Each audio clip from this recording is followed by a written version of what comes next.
SIR এর কাজের তদারকি করতে মাথাভাঙ্গা বিধানসভা চষে বেড়ালেন রাজ্যের পরিবহন প্রতিমন্ত্রী দিলীপ মণ্ডল। শুক্রবার মাথাভাঙ্গা 2 ব্লকের নিশিগঞ্জ থেকে কর্মসূচি সূচনা করে শিলডাঙ্গা, ফুলবাড়ি, কোকসাডাঙ্গা এবং মাথাভাঙ্গা শহরে বাংলা ভোট রক্ষা শিবিরের দলীয় কর্মীদের নিয়ে রুদ্ধদ্বার বৈঠক করেন। বৈঠক শেষে মন্ত্রী জানান, এসআইআর এর প্রক্রিয়া সম্পন্ন করতে বিএলও 2দের নিয়ে বৈঠক করেছি। মাথাভাঙ্গা বিধানসভা এলাকায় 78% কাজ এগিয়েছে। দলীয় কর্মীদের দ্রুত সেই কাজ সম্পন্ন করার নির্দেশ দেওয়া হয়েছে। নির্বাচন কমিশন তাড়াহুড়ো করছে, আরো সময় দেওয়া উচিত ছিল। তবে কোনো বৈধ ভোটার যাতে বাদ না পড়ে সেদিকেও নজর রাখা হচ্ছে। এমনকি কোনো বৈধ ভোটার বাদ পড়ে গেলে প্রয়োজনে দিল্লি যাওয়ার হুঁশিয়ারি দিয়েছেন।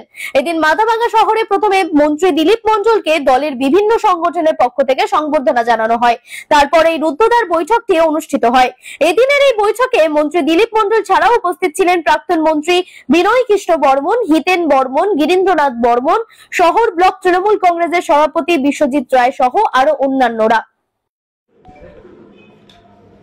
সর্বভারতীয় তৃণমূল কংগ্রেসের সাধারণ সম্পাদক মাননীয় সাংসদ অভিষেক বন্দ্যোপাধ্যায় তিনি আমাকে দায়িত্ব দিয়েছেন কোচবিহারের জন্য।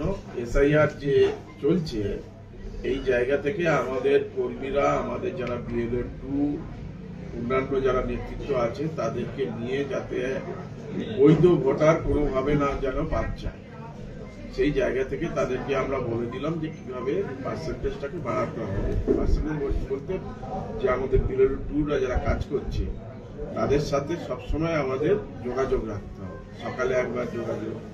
তার জন্য 5-7 জন আমাদের কন্ট্রোল রুমে সবসময় বসে আছে, ল্যাপটপ নিয়ে বসে আছে। তারা কবাড়ি যাচ্ছে, ফর্ম কটা তুললো, এইভাবে নিয়ে তাদের কাছে যখন পৌঁছবে তার আগে এইবার সেই আপলোড করবে এবং সেই আপলোড করার মধ্য দিয়ে আমরা যেটা আমরা দেখলাম এখানটায় 96.14% আমাদের যে অ্যাপস আছে সেই অ্যাপসে তারা তুলতে পেরেছে।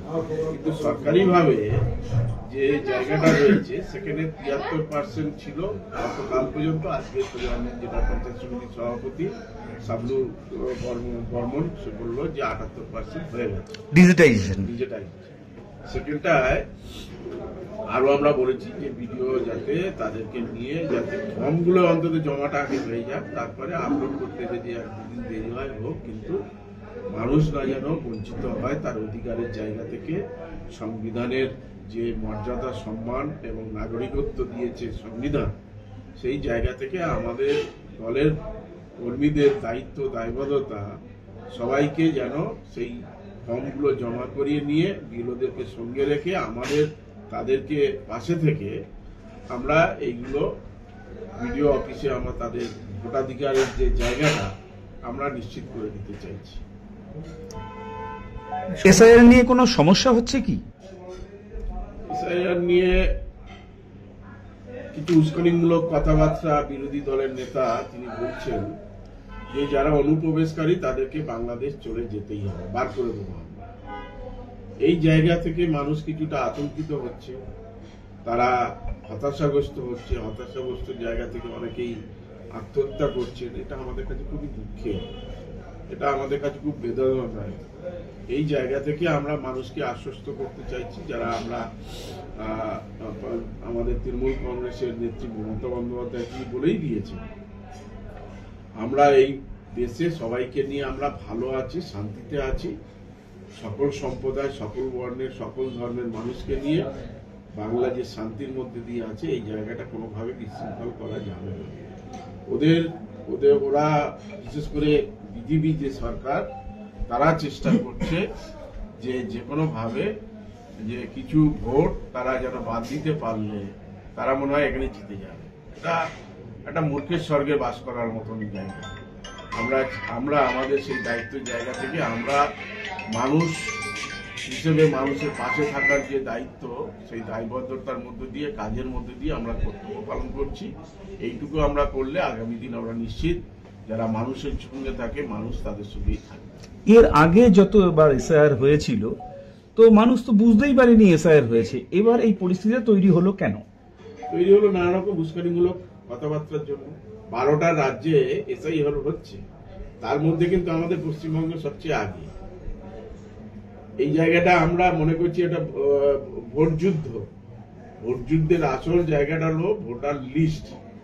এই ভোটার লিস্টের কাজ, তার জন্য আমরা জানি সরকারি নির্দেশ, সেগুলো আমাদের মানতে হবে, কিন্তু এত তাড়াহুড়ো করে করা হচ্ছে যার কারণে অনেক বিএলও তারা আত্মহত্যা করছেন, তারা হতাশাগ্রস্ত যে তারা অনেকে আপলোড করতে পারছে না, তারা অনলাইনে ঠিক মতো তাদের আপলোডের মধ্যে দিয়ে তারা সেই জায়গাটা পৌঁছতে পারছে না, হয়তো কাজ জানে না, হয়তো স্বাভাবিক হতেই পারে, সেই জায়গা থেকে তারা হতাশাগ্রস্ত হয়ে অনেকে আত্মহত্যা করছে।